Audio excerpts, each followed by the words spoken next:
ortiqcha tana vazni bilan yurgan insonlarda nima bo'ladi?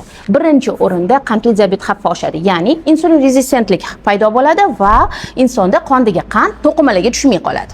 Ikkinchi o'rinda qon tomir sistemasida yurakda o'zgarishlar kelib chiqadi, ya'ni yog' ko'p bo'lgan organizmda xolesterin ko'payib ketadi va qon tomirlar xolesterin hisobiga blyashkalar yig'ib qoladi, to'lib qoladi va o'tda yurak hujum xavfi bo'lishi, ya'ni infarkt bo'lishi, trombli paydo bo'lishi mumkin.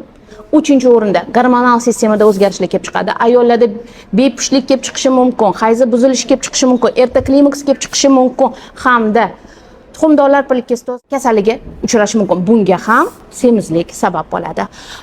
Suyak mushak sistemasidagi o'zgarishlar, hammani oyog'i og'rib qolishi, grijjalar paydo bo'lishi, koksartroz, artrit bular ham semizlik hisobiga kelib chiqadi va eng yomoni bu semizlik hisobiga kelib chiqadigan o'sma kasalliklari, har xil o'smalar, onkologik kasalliklar ham yog' to'qimalarni yaxshi ko'radi va aynan semiz organizmda kelib chiqishi mumkin. Shuning uchun semizlikdan ehtiyot bo'lishimiz shart.